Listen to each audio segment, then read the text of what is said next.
Thank you. In 2020 and again in 2024, the idea of a 24-hour economy captured national attention. It became a slogan of hope, a symbol that change was necessary and that it was possible. Our task now is to move from vision to implementation, from aspiration to action.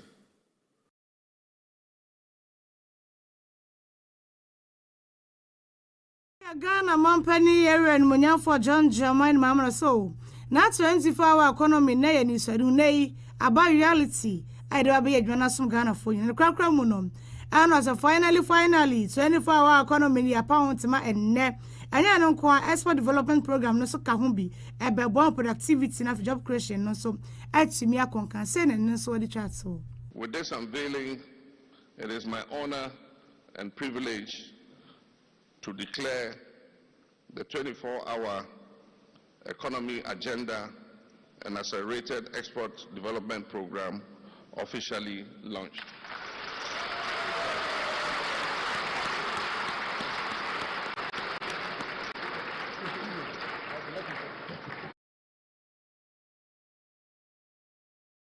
The 24-hour economy policy and accelerated export development program no ya pound sema enedai ewo enkrampuni mantam no mum Ghana Mampani yeran Munya for John Germany Mahama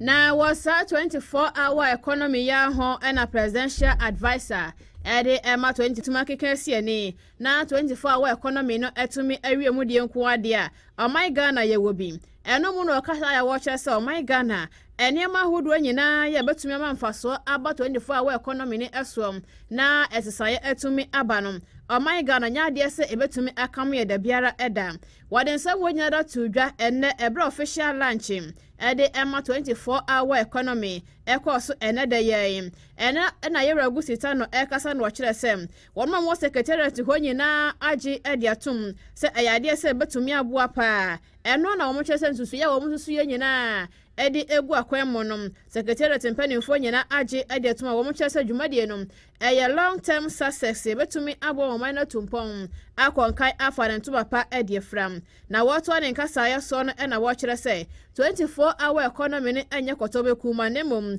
eye living program about na se ebeboa abiebie nwuma ewo my Ghana mu hase ya ne fapem no ejina pampe nyade se betuma hihim da biara eda wa mananso ho no mo a wo kire se san hye ya ban edi aban ebeboa na kyese adesua hodo ene niema hodo ye betumi aboa mo man no afa ne ntoma pa edi efra no ne nyina no ye niema hodo ye wonom edi agu akwamum ye regusita no de ne nsam no etu dwa no ekwan ya hodo ya wonom befa so na 24-hour economy eso etunya banfa so edi ama Ghana fo nyina no wo kyerɛkyerɛ mu sei no wo kyerɛ mu efae. Ladies and gentlemen, we are now in implementation mode. We have divided the program into around 50 separate commercial, institutional, and social projects. We are writing concept notes for the first 20 of these projects. These concept notes have so far been our primary tools for engaging with institutional stakeholders, including local and foreign entrepreneurs, financiers, donors, contractors, CSOs, MDAs, MMDAs, community leaders, youth leaders, and others. They will be available on our website for interested persons to engage. We are pursuing several other targets in parallel. Firstly, on an ongoing basis, we have begun to the work of aligning our project with our current and planned government initiatives to minimize overlaps and increase synergy.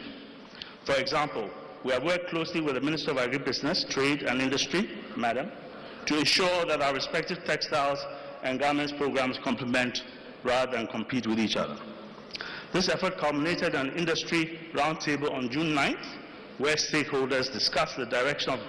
textiles and garments policy and identified locations for future textiles and garment parks.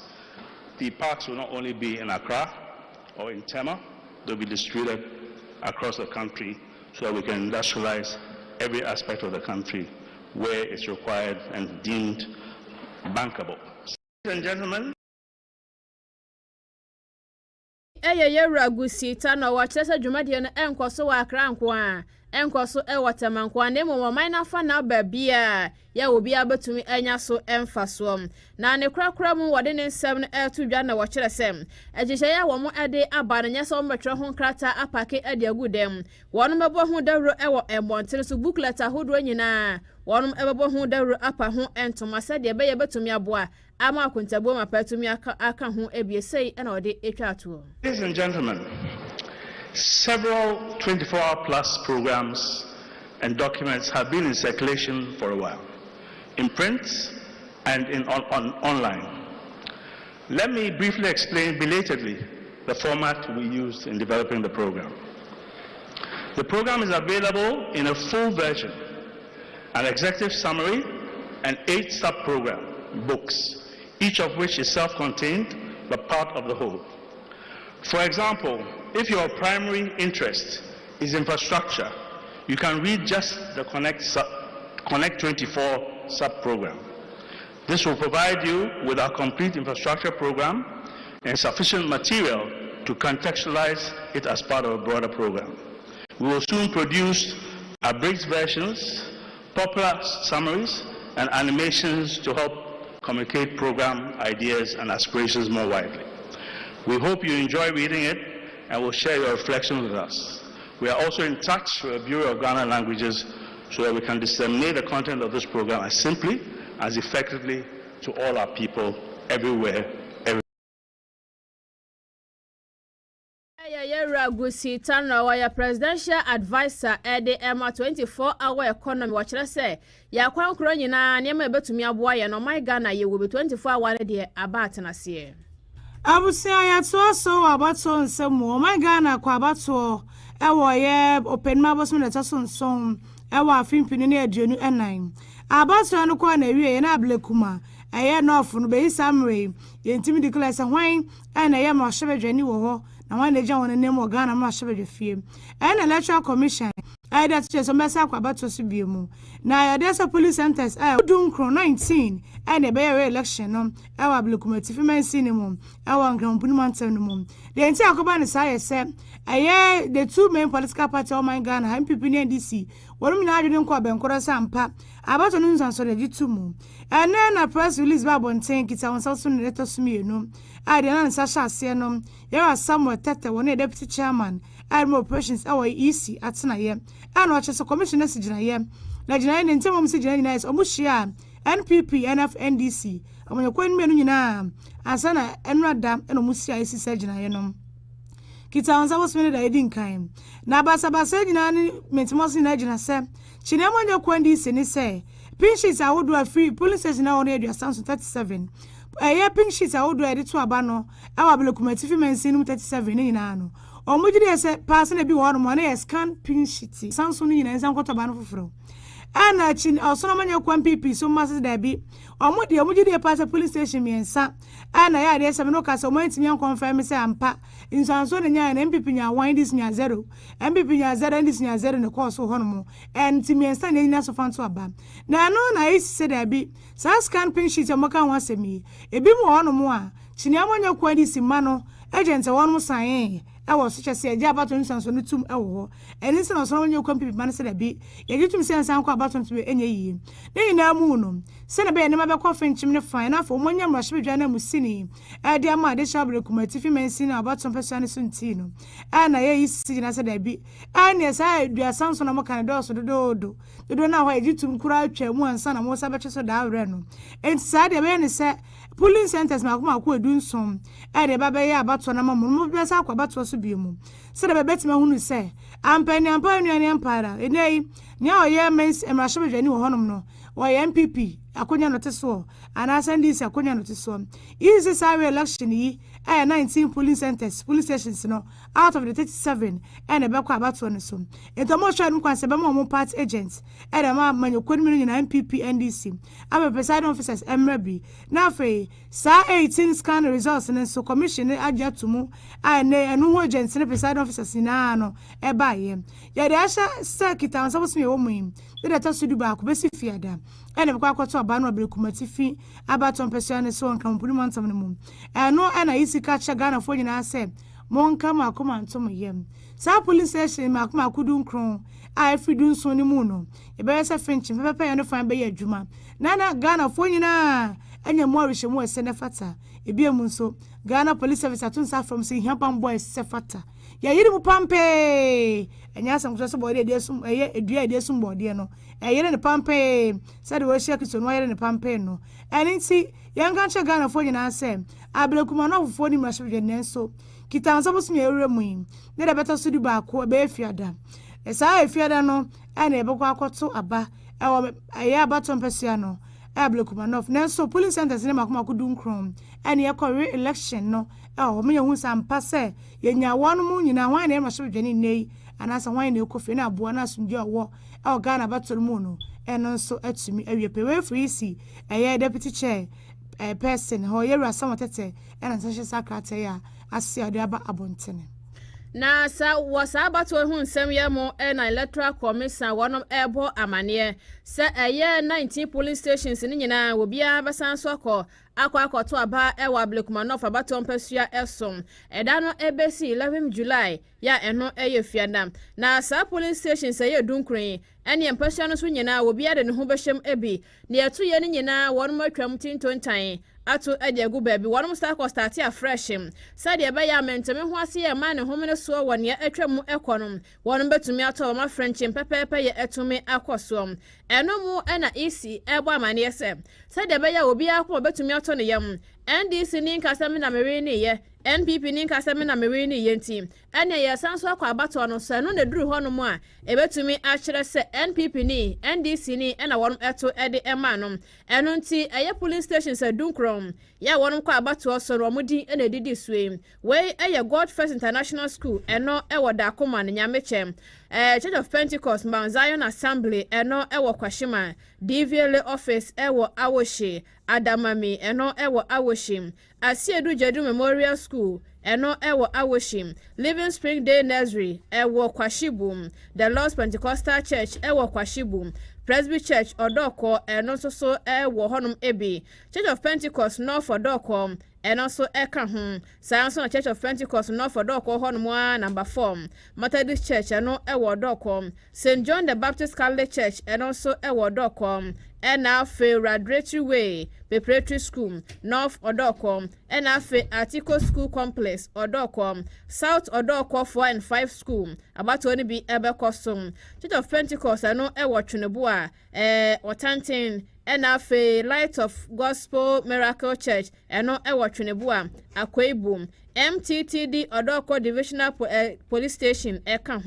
Roman Catholic Church eno ewo Bushia Junction Odoko ena fe Bethel Baptist Asori eno so ewo Sakaman eno nti we eye police station mako edunkro 19 nyame eye adomo a 11 July isi besan so akohonum ama omanfo mkoto abade atwam ni nyina no ade kokromoti obi a shapana de kama so ya ndisi ni so ya MPP ani no wono bekwa akogina ne ya hwe nipa pote ya wono moto aba no ede ma no 2024 mu a ene abaya menteme ho ase ewo emrahye bedwafie wei eya manebo a efi electoral commission panifo honum abeto dwa abusia ya ton pataka se ne so ko Google Play Store ko download Fish TV Ghana app no yedwuma dia wodo nyina anya mu chefa ese ne fata dwuma dia live e o TikTok ja comment no so be kenkan di amount ye to aso no ye fa asela no come Fishmonger Plaza e wa Aquam School Junction wase by electrical and plumbing depot EMP plumbing materials ahojo ebi ye water closer sink pipe ni pi electrical materials papa ne border form na entry e no kene pi na benya bi switches cables bob recorders any fan no ebi nso na say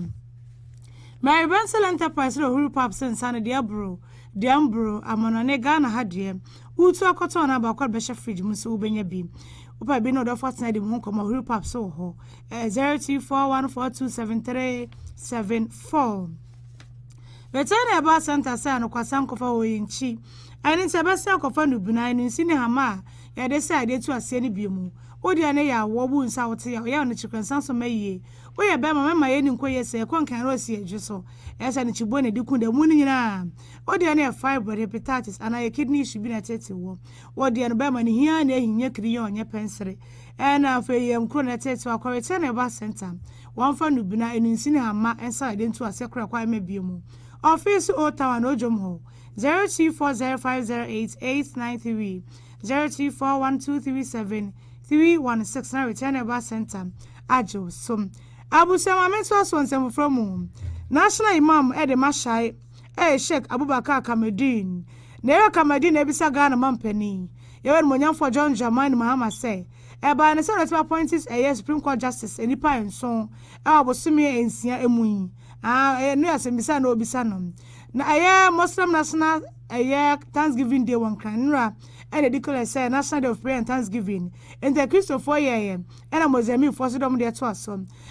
na Sheikh Kamadin ejina Ghana mampani yewe monyamfo John Dramani Mahama no obisa ne say eba ne say na abosumi ensia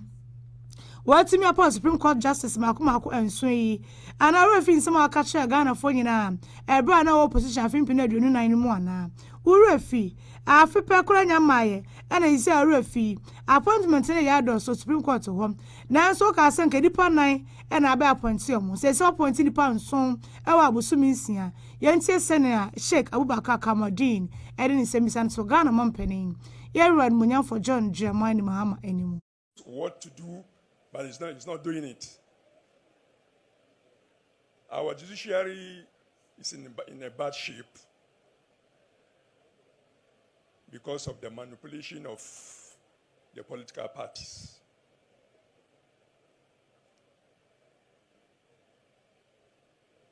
Six months ago, or barely 1 year ago, the NDC are advocating for a cap in the appointment of the justices of the Supreme Court, only for our president to appoint 7 of them just recently. As a result, many people are not even confident. They don't have any confidence in the judiciary because of the manipulation of political parties. We therefore ask Allah to change the attitude first of our executives, our political parties, to leave the executive, to leave the judiciary alone. They must be independent. They must be allowed to do their work without the interference from the executive, from political parties. The 7 judges that were appointed, those in the parliament who 5 years ago promoted them from high court to the appeal court are now saying they didn't recognize them. This is politics. We can't afford to politicize our judiciary. That is the only place where when we are chased out, that's the only place we run to.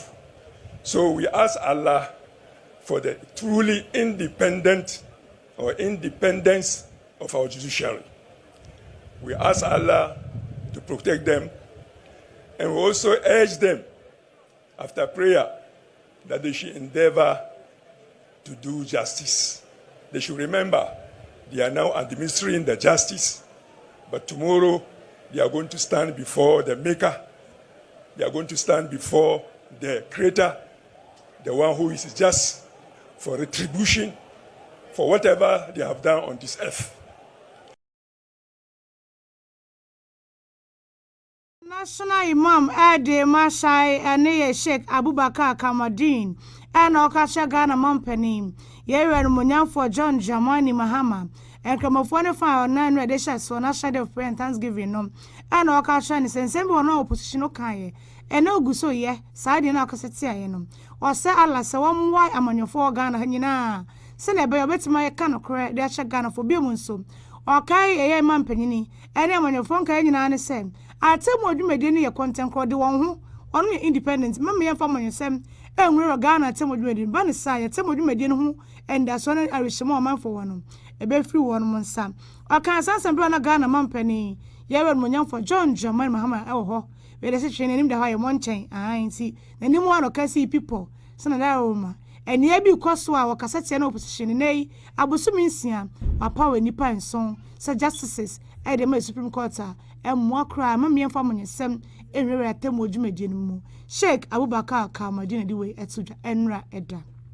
Ebosia gusu ehwe anwumeno osia kase bo ewo Fish TV wutie bi nso so ewo Fish FM yanto akase bo no so na yenkoyanim kwada so emrahye bedwanim na wasam so ayeka so afo be de che no hwe ngumasua ho ensem so Professor Kingsley Nyakom wono na atoto bi ede ama abaya wote adwa so ne nyina eye enrada National Day of Prayer and Thanksgiving Service ya ekoso eno mu no akasa akire se sanse nra na wo maimu ni nyina atuosi wo se yede ebo mpaye ntim ukwa ayemrahye bedwafem wo ne ho akoda ne eye ensemampo me ho ayedin parliamentary proceedings bia ankoso ewo hono a adwumayefo sensen ko mbekọ adwuma so akwa ye adwuma sampai bonenti enya de se obia ekoye enu nti wohwe din na kanra no eye holiday a enesam enu mo no obi sa aban se etirimpo bai enata achirim se wayi eye holiday na kwa kohye fiada na nka wo so de mpaye no so eka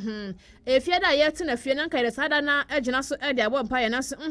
enya de se aban eye ne sa enra Ghana for kobo mpaye efiada won besa so tena fie eba ne sa eba de no man na tumi atumpo akonka fa no tuma pa de fram yewra Kingsley Nyakom eto so ne nkasa ye mo no na wo bi sa aban se wo ya wo ye sebi o ensuo bia enyine mum eno mu na wo kire se ekwan a wo se we no eye waste of resources ka ne ya sign ne kwa emfaso bia amam eno ntika fiada na wo de koye na Ghana fo nyina etina fie fiada asanso gina so abo mpa ye nko ade a enka woni aban na eye adwene so ankoba ne sam MP amane nkasa ne anso hono mo a na wo kire se wono a anya eda to dwam se obehwe se obabie nwuma ewo man emum na afeso niam ahodo bia ebetumi abo man na kwa nkan fa ne ntoma pa ede frank ebetumi abamum nanso wono kura ya na sanso de niam ekyekyere ne hwen empanimfo se enwum eda ya ne taate ewo ni wura no pa Professor Kingsley Nyakom ne nsam ya wakan ye efa National Day of Prayer and Thanksgiving Service ehun no sei na wade eto aso project kakra wa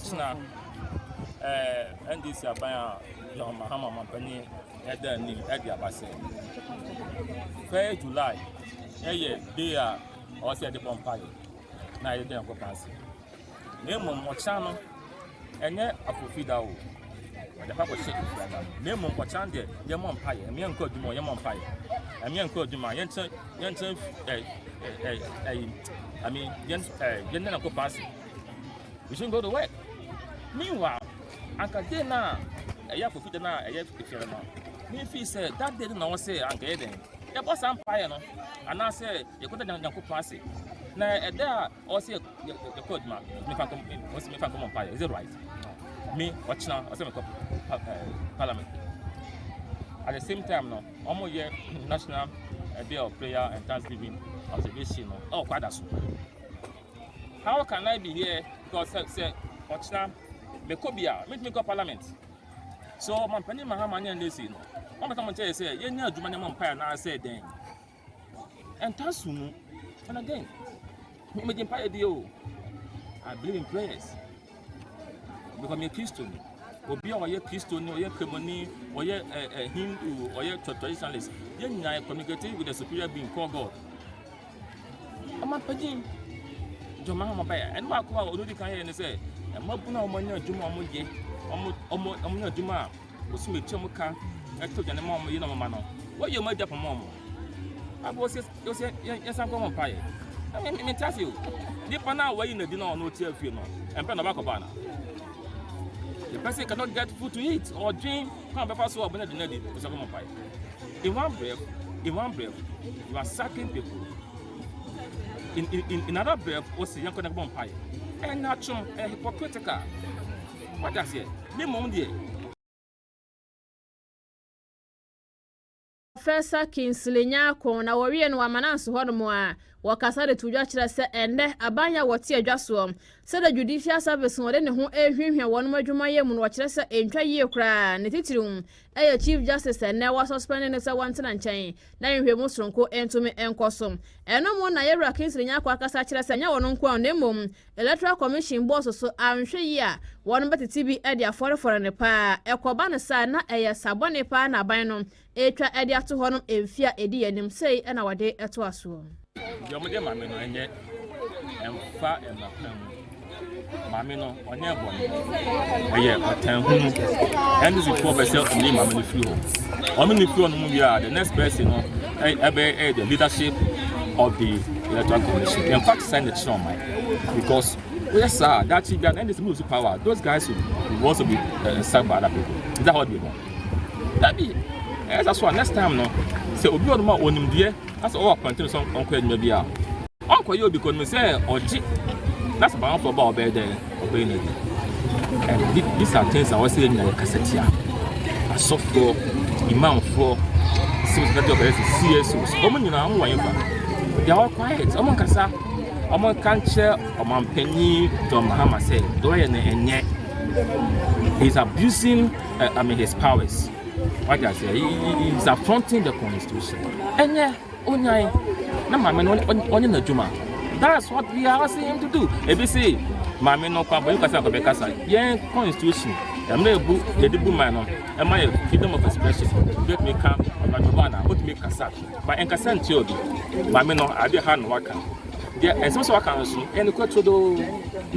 do so bad people for him. Say instead of people say I'm attacking mama no. They should rather attack the committee. The committee should do right. They should rather attack Mampeni John Mahama. He said he should do right. Now, okay, committee, the Supreme Court. Eya kwada so mra shebadwane munyafo eya Professor Kinsley Nyako ne ototo di amane aban na wonsa kan wati bienom Yefa Sedano Emma Limos Pharmacy Limited won machira kwan e wo offense kokwati station ho a wo eye free service say ye check umoja na ade ama no eye free edro bi a wonom eho afuto ni akwankyere eye free eno achi BMI e wona afense umudro ni ye check di ama free malaria test di mama ofra ya woni finhia miensa no so eye free wo ye eye sugar patient na say diabetes patient wo register nko ade abosome bia no wo ye regular customer nko ade won ba check ade ama free eno achi say hepatitis typhoid malaria prostate and afi cholesterol pregnancy test ahodo ne nyina da won be ya dia mam edwoda kosi kwase da omo ye adwuma anopa no nso no wa hyase eno nti apomode hu nsam de honom na awoko na kwakwaje apomode hu nsam offense kokwati station ho a no mo wo frame 0557 705 777 0557 705 777 na watumi ajosom Maxwell Leather Works aban say the leather ya adwuma pa na at Brighton ene shine wo na asenko a dia Maxwell Leather Works na ade wani e kire ebi te sa henema cha na afi sandals ahodo slippers leather belt ni shoes nyina wo yoba wo ye be makohonom na kotobi na obehu se ampa 1 2 sika antwene ya depa na wakotom de free Maxwell Leather Works upe ba ko ahye dodo mu na utu ana ne nyina akwanya wo ho na kira kwan wo Fenso New Town Opportunity International Savings and Loan no wone no na edi enmuhwem number no ye 0244 483 947 0244 483-947 Maxwell Leather Works bejo so na wane wo abo enkomo ABA Herbal Center we aya osofu 3 days na sapa pepe se ya ne yade bia abadua wo so woni padua no emu wode nansa na etu asem wode no aya glaucoma na se cataract be ma wa ye mre ewo mpam oba won sabuo no enkoye wubu nsa wote yaw wode no aya mojabroso stroke na prostate cancer efabre bomo any kidney disease ahodo ni nyina obefa so atu ase kra na won so watumi anya hotom hwe na kira kwan ewo kwada so dwena se dwom oben public toilet honomo a main center no so ewo doma hinkrum Ebenezer Preparatory School no wane no na eben so frɛ osofo ata wono na da so yi anom 0541 565 199 and afi 0502 812 161 na waje som maame kanfo odopi healing herbal center emfa emam wɔn ayɛ bia ɛba na ni yade a wɔn etu ase ɛno akyi sɛ yɛ stroke na aka wato hɔnom kɔ hɔnom na wato pomo atwene asɔre anante biem wosisi na yɛ ɔya pa wagye ho a ɛngye ɛyɛ odopi man capsules ɛna wonom na watumi agyina sɛ bɛma ɛno akyi wo honam ɛyɛ ɔya odopi ointment ɛna wote ɛde asra wo bɛyɛ free wɔse ɛba no stroke nkoa sɛ ɛtete wo de a tutumikafo ani ɛkyerɛ mu ɛwɔ odopi herbal healing center na wɔn entu ase ɛmfama wa bibia betumi akɔ yie wɔn makyira kwan ɛwɔ mankasim emfinfin mantem timba market hɔnom a tachiman nso wɔnom ɛwɔ hensa kumase kwantempɔ no som ɛba no sɛ wɔyɛ delivery service ade ama wa ɛno nso wotu ho anamom frɛ wɔn wɔ 0548 146 105 ɛna afɛ 0244 489 946 odopi wɔse ɛyɛ papa pebi ɛsra ne pɛ ɛyɛ capsules ne benom bibia bɛkɔ yie ɛde amount ebusuan yɛ gyina wɔ so ahome kase ɛbɔ no so yɛ ba de aka kyerɛ nyinaa yɛ de ato aso.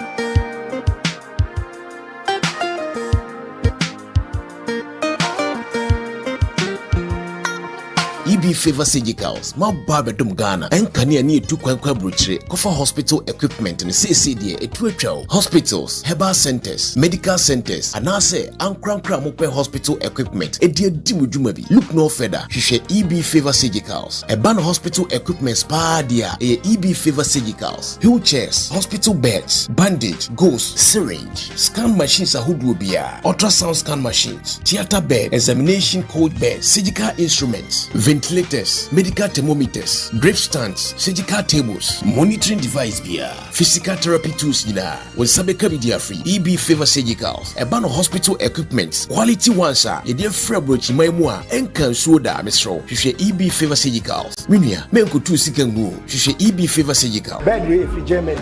The bed, a costro, a bathroom, Niti,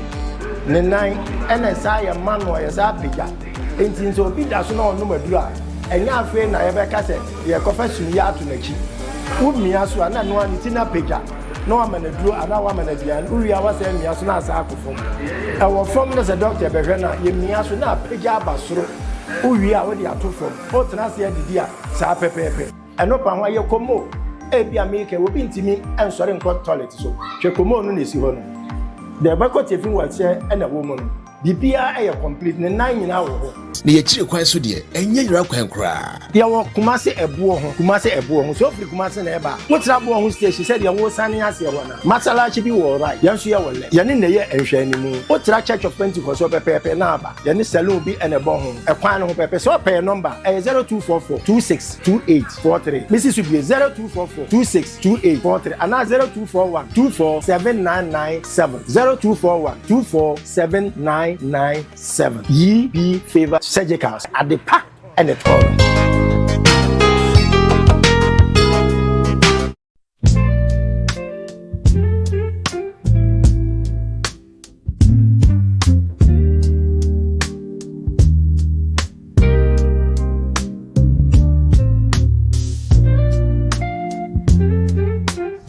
Hello, lovelies. Welcome to K Jamres Restaurant. K Jamres Restaurant is located at Offin Studenti near the ECG office.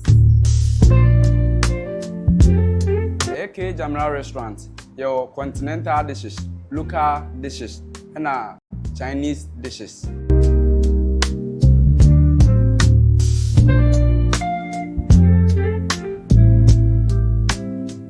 So we are wedding, birthday, program bia K Jamra Restaurant e wo mamo abre bia K Jamra Restaurant your office student ECG office in Nchen.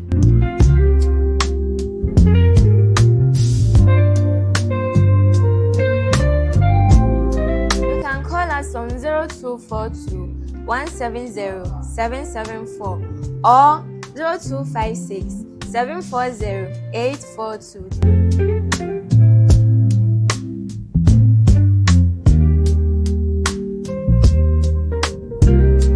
Afenso, esanso ye delivery services. Se wo fie, adwumam, baby a obia ofra, ededuane bebro.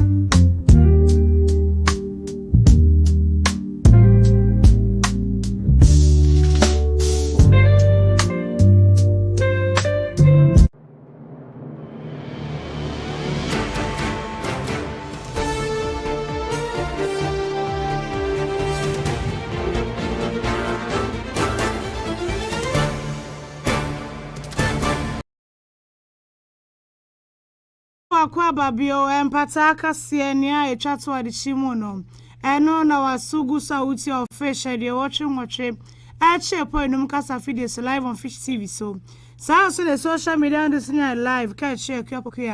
aye Fish TV online bibia dem live or Fish TV online or TikTok any other social media na uja comment na ho a wadare mabeken ka de ma aye do TikTok live no Fish TV online no aya bo plus and red no boso na fe bo akoma button so uwi anu wa share why no obi anyemu chefa ese na fataja comment no so be kenkan na di asom ma mento so won from media relations officer at the Ministry of Lands and Natural Resources pa Kwesiska Ford dey so wakasa se no kwasem ni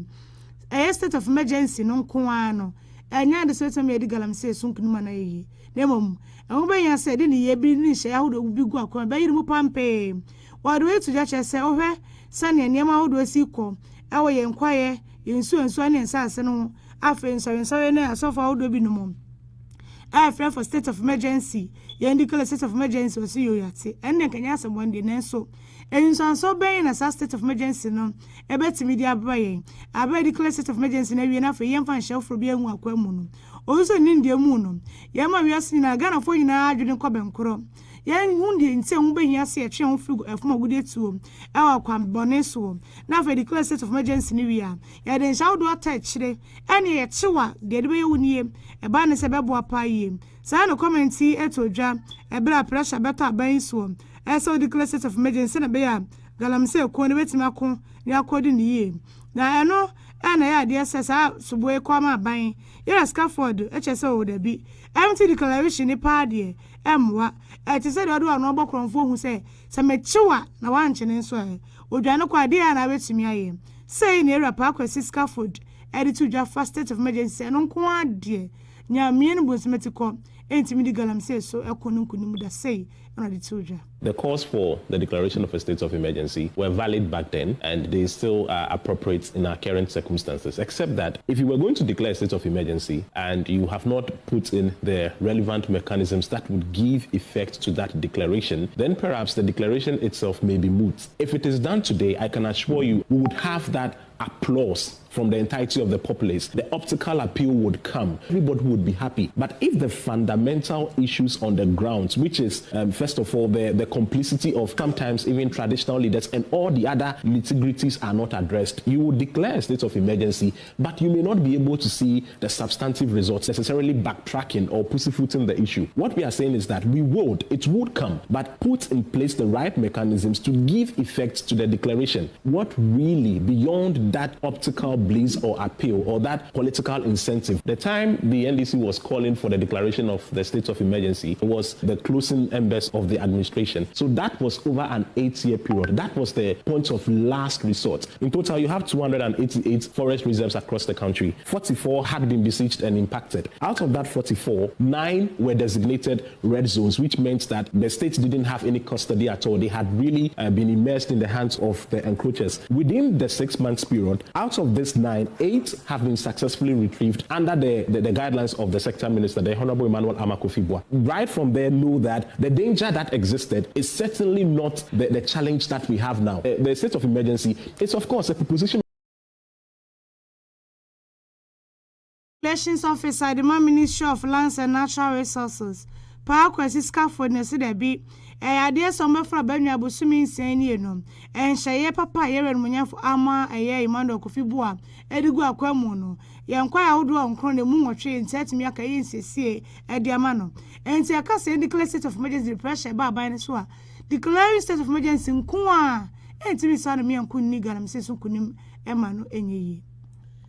to akasiabo no so anaye ba fie fija kwa be no fman sinemo e wa santimantem hasein DC ya mampani ebo ne din ayonimonyamfo Emmanuel Jackson Aguma na no worum ekwa abato so e ma waje ne etumo ene amamra ne amane kwa so no wahye na dwuma se ene ye eno mu na bra worum ebo odwa na je dwumade na tumi ahya ase no e na district coordinating director Yewra Chumberima Samuel Nkansam e kasare tu dwa se warehemu e wo DC yi mu pa se dwuma ne de wo betumi aye eno mu no wa mananso ho no kasa kire se ebra confirmation worum ekọ ne mpre no ne mpre sa esom ansa na worum agene de atomunti ama empuntu aka akire pa ne mum owogidie e warehemu se DC yaba office nkwan de wo betumi abo empuntu aka akire nyina etumi abamum sei e na Yewra Chumberima Samuel Nkansade ne nsem no etudwa na ene day eye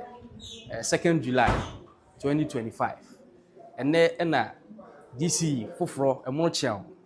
a yato aba ayi no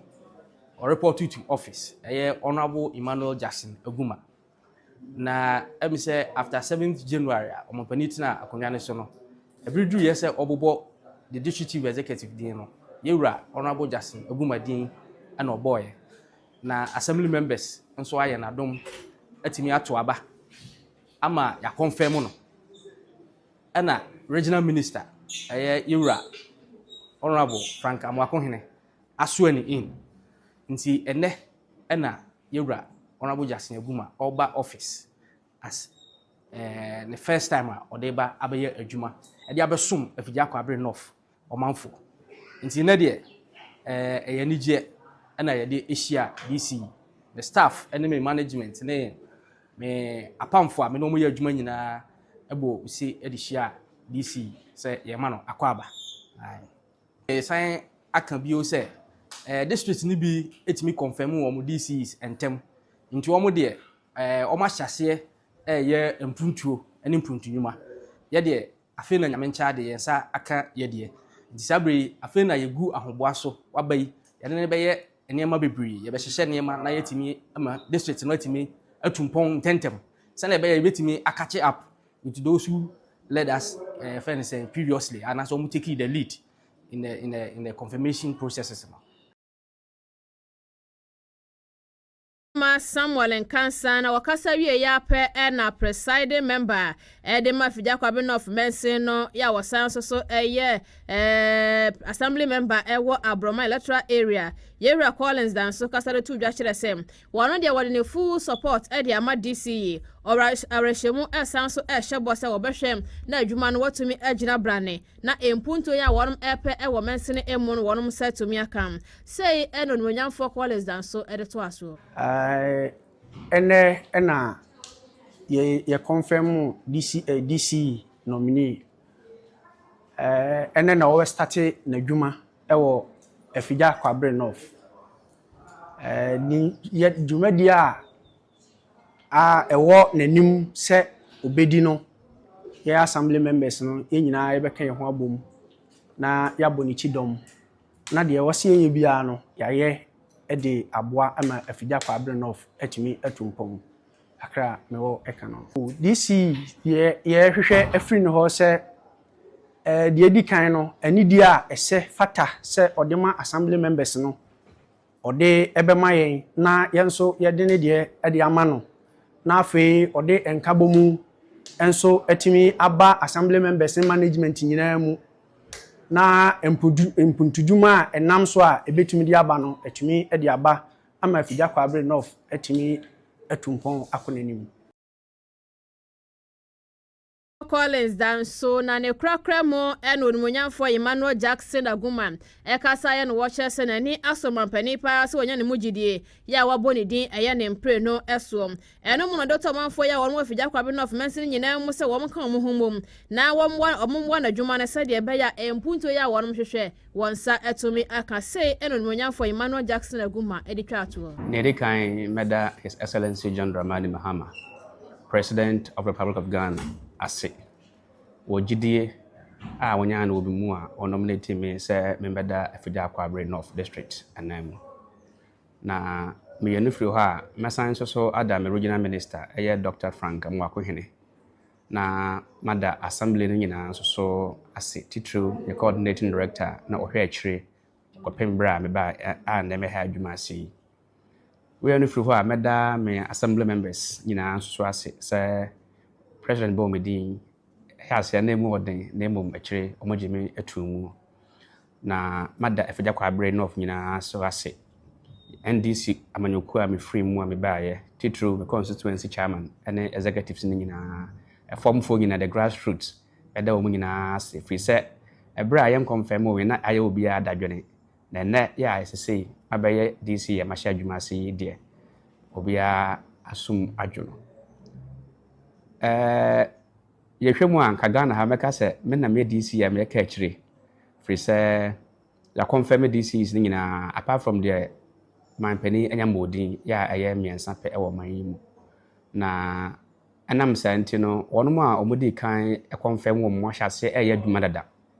enti no mi ankasa mahun se adwuma bebre ewo yanim ya ewo se yeye na se adwuma ye betumi akoso a ne nyina gina se ye nyina be ye adwenkro na ye baako na afen so ye de obuo ama ye ho na ye nyina atima ye enkabom soronko a ye de be adwuma yi abom titru mene assembly members frese adwuma dia ebedie no ye bedi no wonkronkro ahodo atwa ye mu ahia na nkronkro atwa ye ho ahia nso no assembly members na ye electoral omo na da electoral areas no ano na afen nso no masa nso so ada yahemfo mo afugya ene ne kwa abre nyina frese omabo metwedom yie omabo metwedom abom paibo pa atamachiri asofo akonfo nyina na afen so no bada temamufu omo afugya kwa abre no nyina frese dodo na da bia yembo yen confirm ye na yade na eha omo yie na melim se sesia ya confirm me amasa te adwuma yi omo nyina ani age se sesia yensa akan ye DC oman be ye yi a enya DC ye nko aso ahemfo no e play role ananse omo so omo wo chefa ewom assembly members wo chefa wom party mpanimfo so e wo chefa ewom e nyina be kan ye ho abom de atwamu sesia asa na mesika aye no sese menye NDC nko a ADC free say your district ya fija kwa abre north no enye NDC fo nko na ewom enti ye be boa na ya mampuntudwuma akoba bia esefata bia without political discrimination say I have what to mame I have what to mame ba bia puntu esefata bia no e wo say ye dekọ say efa akwan school sem apomuden sem edwadie kuayo na Way ayon monyafo Emmanuel Jackson Aguma dwuma ensam nyina beto odwa enebra wonum ebo odwa e wa assembly honma officially na dwuma no e hyase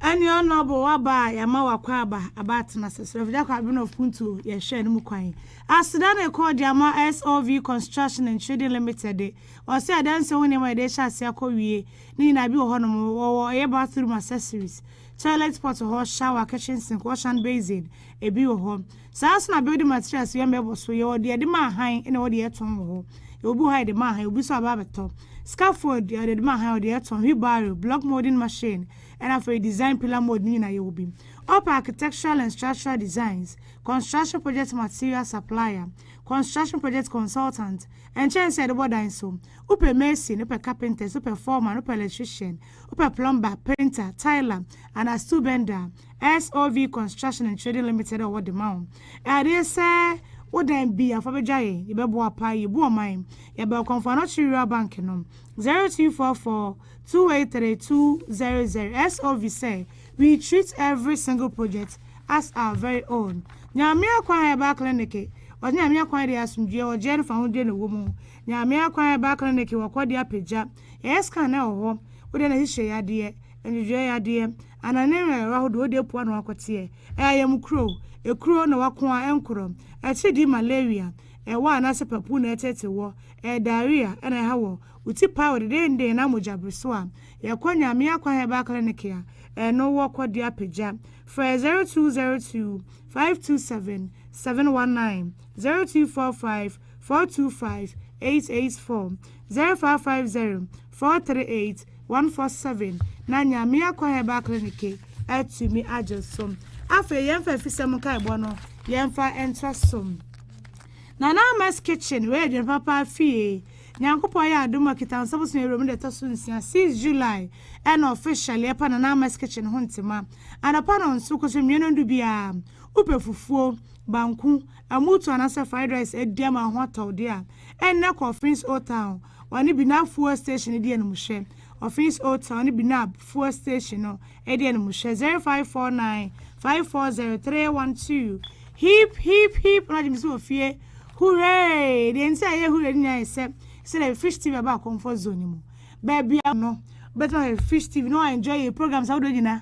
in fact recently videos I move some channel no movies e twa gu ho no to be na say hu de oye so what is strong maka strong once na you Fish TV one heavy why your home papa e for ni shade of Fish TV so and so comfort zone mu de oye be ni so what ka mu say wo mu ka say wu jare crab channel Fish TV na ye and I also be call Google Play Store where smartphone 100 users no and I make an call Google Play Store call download the Fish TV Ghana app no colon you are good to go no one no but my head you made in be YouTube Fish TV online, TikTok Fish TV online, Drama Live Fish TV online, Facebook Fish TV online. Website www.fishfmonline.com live TV, www.fishfmonline.com live TV. And one else when you're ready na chafa say e fatantini slow and kasa me scan say me Fish TV in shape ma obaro na en search ma wo phone so na fe abribia no wa he phone so for enjoy Fish TV so home sprinter driver bi so gusa we hwe niam bia olodi ye efiti abofo ba ofin so krom na eyime no so ba no nwotwe brew no mu no obedu ofise hu se boto no a entoma munu wo mu no ye hunu wadaro ma we de nkotodwogu form and said and say woman in saka wo hu afre no 0247 456 another Fish FM Fish TV fi ase ya ne sabeka na ni pakwan de eyene de ano edna de enso amano Yantua efisam kai bono so nyame ya adoma wochena 3 July we Fish FM of primary schools edition Limos quiz no contest E and F ya de hihye so ediamam ewia no mienu pa emu pepe contest E no mo muginem ultimate academy we amo ase na afisute trem die eso eka ho schools ahodo ne nyina ejina mu ebi won mo so ya se no Limos Pharmacy Limos Medical Center Aminano Creation eka ho na afenso so aboafo aka nyina wo kira banyi wo fidie ne mfamfiri ha se betwa ediagum sanso na Good Samaritan me kira se wo hu katai efri kutu krom ekosokom eno ntu betumi afrem 0242 798800 anasa ba Fish FM ha se wo kira na se ya wo dia daworoma wonom ede bemam yewra Asontana wadi finshano ediasa enwotwem wone Francis Yabi won makoda posi force 28 June ewia premtoro pepe wonum eba ye friend Modesta wadi finshano edu 9 na afesofozia anya finshano edu miensam won ma hwe mo kira kwanya anya de se wo hu womum eno nto hu mayo mienu se wonum no ayantonto wonum ayira na se wo hu wonum kira kwan enkwa adaworo mafokoda posi form anasa ba friend number me de L2 dwai 0538021652 0538021652 Ufra enamso na se ohu emayo yemienu aseda piesie na wade ebema wom ebusua kase na si semufo penny original bawa MCR so Ben Ephraim na afa Janto Graphics producer na nwumre DJ Martins akenkan fo bed no me nana akua sikapa na afa amanyina ka chire akua pokoya so na True Faith nyame 7 atwas in fact omudi no ana difference na be kan nti True Faith mo ba mo cheche mama ho tam kuchu ne dia so ma mo ene hwe afa mo ni tia oje en adehye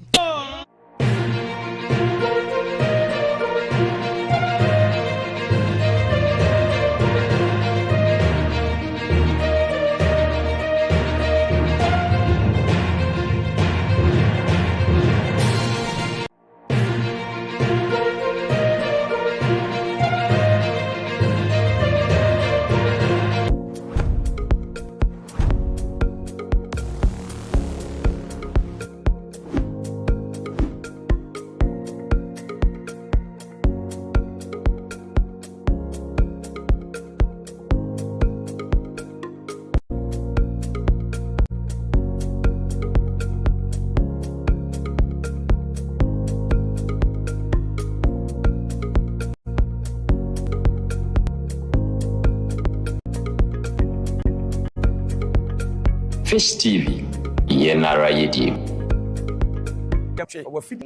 Kuada anumre nonson ekobo ne no nwotwe TV na ye nche ye nyankopon asori hwehwe ya wode wo beba honom ana Bakana Hotel enchen ho ape na asori esie bibi nti wo pese wo fra ye phone number 44 awurade asumdwie enka obibi beba